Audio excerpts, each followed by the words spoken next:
My back is screaming at me. Woo! My lower back. The hell. Anyway, hopefully it gets better soon. Woo! Who said riding a tri-bike's easy? I don't think anybody. I don't think anybody.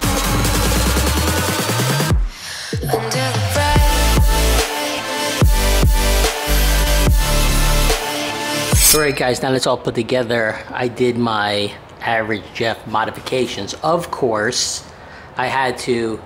Some things I felt were necessary, some things were just because I have parts laying around, and other things just because I like it better. So first thing and most important is, and not necessary, but I'm happy I did, is I switched out the 105 cranks and I put on the new R8000 Ultegra cranks. Saved me about 75 grams. Give me a little bit of a smoother feel, and I just like the look of it. And like I said, I found a great deal on eBay for 150 bucks, so I said, what the hell? So if any of you guys are in the market for a brand new pair of compact 105s, let me know. Otherwise, I'll probably go out and sell them. The other thing is because I had laying around with these RS81s. If you guys look at some of my old videos, you probably know these off my old bike. With my Rubino Pro G Plus tires, so I switched those out. Main reason is also weight savings. I actually saved almost 600 grams from the rims and tires that came with this bike, so huge weight savings. And I wanted to upgrade from a 23 mil tire to a 25 to get a little bit of a smoother ride. So very happy with that, and I'm glad I had those. Got my carbon bottle cage holder. As you can see, this bike only has one set of bolts, so thank God Ribble gave me the saddlebag, because as you can see, I had no place to put my multi-tool and spare tube and all that good stuff if I had a problem. So because I didn't have the two sets, it's almost a necessity. Kind of sucks that it only has one set of bolts, but I can always get my Aero bottle there, or I can get on the back the 2 bottle holder if I feel like I really need it. And as I move to the handlebars, probably last but not least, I got the Garmin Holder for my 520. That 520 I actually got for my road bike, but this is perfect. So the Garmin 520 with the holder. I think, guys, that's about it. The only other thing I can say on this is I did put this on the scale. Man, this thing came in a whopping 19 pounds. But after all the change outs, I actually bought it down 2 pounds. So it's down to 17 pounds now, which I can definitely live with, and I'm much more happier. So just so you know, if you order the summer special just like I did, it's pretty heavy out of the box, so you may have to do some modifications as you well. Oh yeah, one other thing. Pro Logo Scratch 2. It's the same saddle I use on my road bike. I found the saddle that came with this bike very, very uncomfortable. There it is. The Selly Italia X3. Extremely uncomfortable. And I'm trying to do some research on the saddle. I don't know. I almost think this is a mountain bike saddle, so I'm not even sure why they put this, because from what I can find, the X series on these saddles are usually more mountain bikes. I'm not sure why it came with it. Oh, and one other thing, I saved about 100 grams from going from this saddle to the Pro Logo, so that was some extra savings there as well. Oh, and also I didn't mention I got the R8000 Ultegra pedals for this as well. So there you go, pretty much finished product right there. Hope you guys like it. I'm very much happy with it so far. So after I do get out there and finally do a really long ride, I'll come back and give you guys my final thoughts. So there you go, the Ribble Matte Black Aero TT. There you go, guys. High consideration if you guys are looking for a budget-friendly TT bike.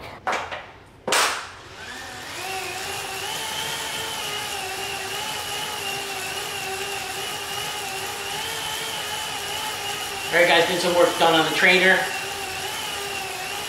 Making all the little adjustments to get my bike fitted before I go out and take the ride. This is always, for me anyway, a good way to make all those small fine-tuning adjustments before you get out on the road and you're 10-20 miles in and you feel you're real uncomfortable. So if you do have a trainer, this would always be a good way for you to make those fine adjustments and make sure you're really comfortable on the bike. So one thing I wasn't really expecting is there's a learning curve here with a tri-bike. I've been road biking for a while, as you guys know, and the reason why it's taken me a couple weeks to get this video out is it's taken me a couple weeks to really get used to this. A tri-bike is very different than a road bike as far as feeling comfortable on it, or it took a lot of adjustments for me. Moving the seat angle, seat up and down, the bars, getting them wide, getting them in the right angle, and you know, quite honestly, it was a lot. It was more than I actually thought. So if you guys are a proficient road bike or even mountain bike rider, it doesn't necessarily translate one-to-one onto a tri-bike. There is a learning curve, so just be aware of that. It doesn't take away from this bike though. I think this bike is holding up well. I've been riding it for a couple weeks now. I'm really starting to like it now that I'm finally dialing in. I added more grip tape to make it more cushy and it was kind of thin. And so I added that there. I adjusted the bars up, I moved them out. So, you know, it may not be the most aero position, but for me, I'd much rather be comfortable than being the absolute most aero position.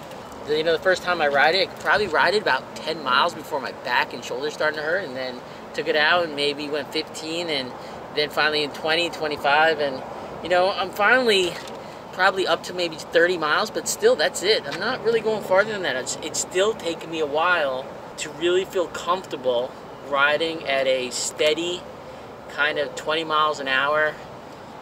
Otherwise, the bike is, I like it, and I still think it's a great deal. So no complaints on the Ribble. You know, just more personal preferences. I got to cushion the elbow pads a little bit more because I find it wears on me there, but you can see all the upgrades are done. You know, maybe I did do a little more than I needed to do, but finally love it, and like I said, it's still probably cheaper than the most. So come on, let's go for a ride, and you guys can take a look and tell me what you think.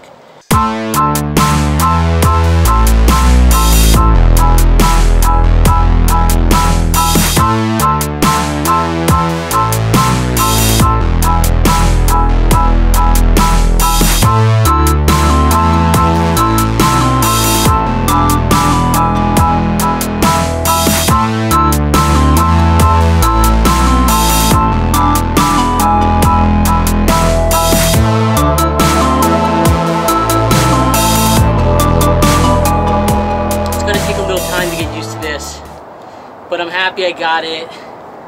I will continue practicing with it. I got a try coming up next month. I don't know if I'm comfortable enough on this bike as of yet to use this bike over my road bike. I'll probably make that decision last minute. But anyway, guys, ask me questions because I'm kind of going through this the first time with my first tri bike. I probably did a lot of upgrades that I probably may or may not have needed to do, but I'm glad I did them. Overall, as far as comfort-wise, I don't know if I can get a whole lot more comfortable other than just getting used to being in that tucked aero position. But this is it, the Ribble Aero TT Matte Black. Ask me questions. Otherwise, good looking bike, solid bike. Probably you will need to make some minor adjustments, but man, for the cost, can you really go wrong? Think all in, You know, I gotta say, I owned a lot of these parts, but all in, even what I purchased after the fact, way under 1,500 bucks for a very decent, not beginner, but not super advanced, right? Come on, this is not pro level, but fits nice into the bill of intermediate tri-bike. Ribble, happy.